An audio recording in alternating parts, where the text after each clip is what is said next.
Welcome back नाज़रीन। नाज़रीन, वक्फे से पहले हम रिजवान रजी साहब से बात कर रहे थे, लेकिन अब हम जो है वक्फे के बाद बात करेंगे शकीला साहबा से। शकीला साहबा, रिजवान रजी साहब तो कह रहे हैं कि ये सारा जो किया कराया है इस वक्त जो डिक्टेटरशिप इस मुल्क में आई, ये उसकी वजह खराबियां हैं कुछ, और मुझे तो कुछ ये पाकिस्तान पीपल्स पार्टी के लिए बड़ा सॉफ्ट कॉर्नर रखते हुए नजर आ रहे हैं।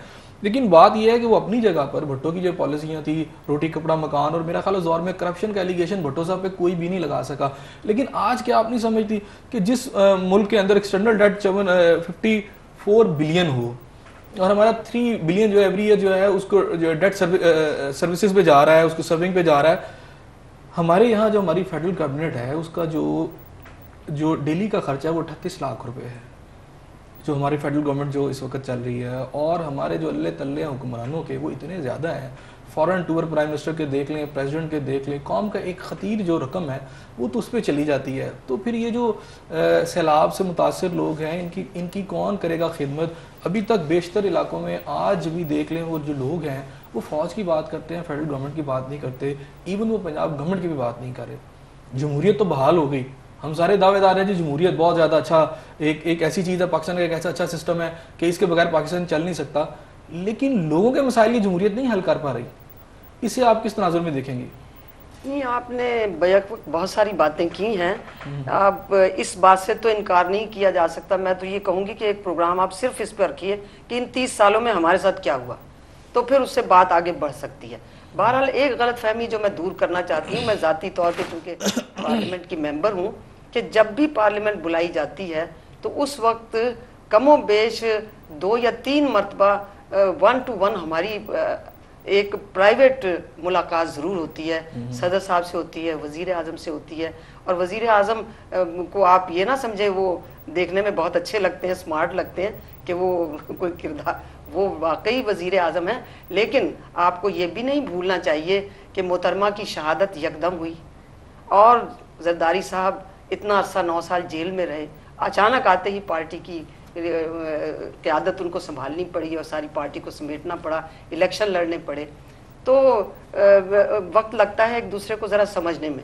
लेकिन ये कहना कि उसके पास इख्तियार है, उसके पास इख्तियार नहीं है, या उनके गिर्द कुछ ऐसे लोग हैं जो उनको नहीं, मैं समझती हूँ, मैं दूसरी मरतबा पार्लियामेंट की मेंबर बनी हूँ, जितनी भी पार्लियामेंट की स्टैंडिंग कमिटीज़ हैं, जितना वो आज काम कर रही हैं, इससे पहले उन्होंने कभी इतना काम नहीं किया था। उन स्टैंडिंग कमेटी की जो रिपोर्ट पार्लियामेंट में आती है उसके ऊपर बहस होती है, फिर प्राइम मिनिस्टर अपनी राय देते हैं और जितने भी उनके साथी हैं वो राय देते हैं।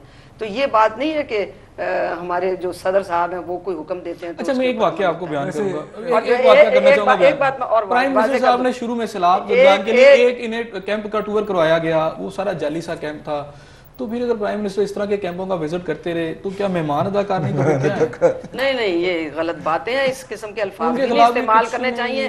आप उनको देखिए जी, इसका इस मुल्क के वजीर आजम को धोखा दिया जाए, एक जाली कैंप उसको विजिट कराया जाए, एक्शन भी कोई ना। आप मीडिया स्ट्रांग है, अदालत स्ट्रांग है, आप गाइडेंस दे सकते हैं कि देखिए जी आप ऐसा कीजिए। हमारी गाइडेंस का क्या फायदा, तो मानेगा तो होगा नहीं, आपकी आवाज जहाँ सुनी जाती है असेंबली में बैठे हुए। अगर मैंने तो आपको एक मिसाल दी कैंप की, जहां प्राइम मिनिस्टर को एक जाली कैंप था, फिक्टिशियस कैंप को विजिट कराया गया, मीडिया ने दिखाया, उसमें कोई एक्शन नहीं आज तक हुआ। नहीं, बाकी तो बातें बहुत दूर की हैं। तो मीडिया वाला एक भी उठकर चला जाए तो प्राइम मिनिस्टर उसी वक्त किसी को भेजते हैं कि जाके पता करके आओ क्यों उठ के गए। तो ऐसी बात नहीं है। हो सकता है कि किसी कोई ऐसी गलत फहमी होगी, लेकिन बाय एंड लार्ज उन्होंने उसका दौरा भी किया है, बाय एंड लार्ज उन्होंने दिन रात उसमें लगे हुए। और वो क्या लगे, सारी पंजाब की हुकूमत भी लगी हुई है, मरकजी हुकूमत भी लगी हुई है, पख्तूनख्वा की हुकूमत भी लगी हुई है, बलोचिस्तान में भी लगे हुए।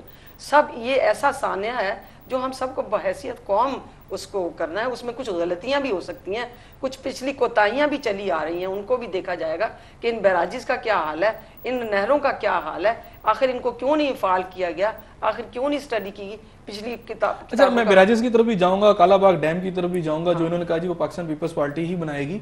लेकिन मैं ये जानना चाह रहा हूँ कि अभी पिछले दिनों जरदारी साहब ने एक बयान दिया कि जी मैं नवाज शरीफ साहब को और अल्ताफ हुसैन साहब को साथ लेके चलूंगा। मियाँ साहब ने कहा ये वक्त गुजर चुका है, बैड गवर्नर्स की वजह से जो एक बड़ी दूसरी मुल्क की बड़ी सियासी जमात है उसके लीडर आपके साथ चलने को तैयार नहीं। वो कहते हैं करप्शन है आपकी पार्टी के अंदर।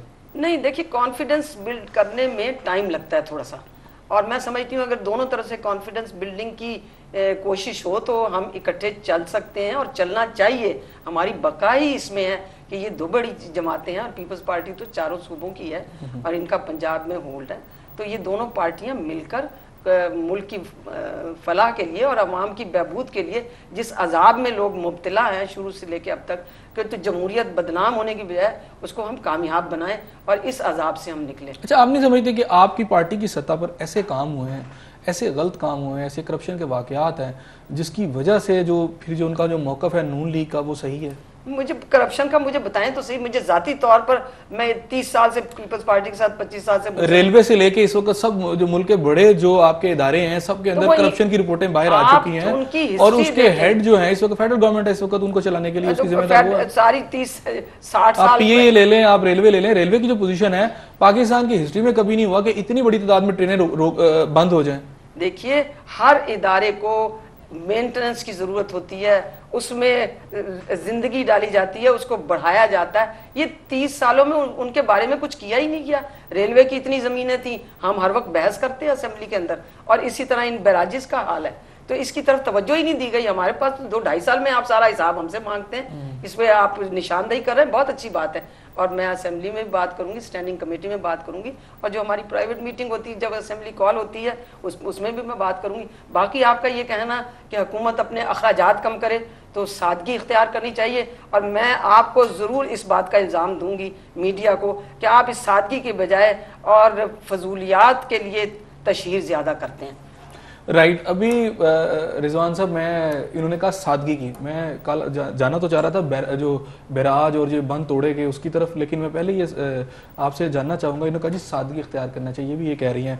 तकरीबन कुछ अर्सा पहले प्राइम मिनिस्टर का बयान आया कि हम फेडरल कैबिनेट को जो है उसका साइज़ कम करेंगे, फेडरल डिवीजन का साइज़ कम करेंगे। उन्होंने कहा जी 40 से 30 ले आएंगे, इतना रखेंगे, 52 से 37 करेंगे, और सदर की जो गाड़ियाँ हैं, जो सदर और प्रोटोकॉल की जो गाड़ियाँ चलती हैं वो 7 से ज़्यादा नहीं होंगी। देखिए, अभी आपने सादगी की बात की है तो ठीक है, एक आपने 32 लाख कहा कि खर्च आता है, 38 लाख डेली का फेडरल कैबिनेट भेजा है, फेडरल कैबिनेट का खर्चा है, बिल्कुल ठीक है।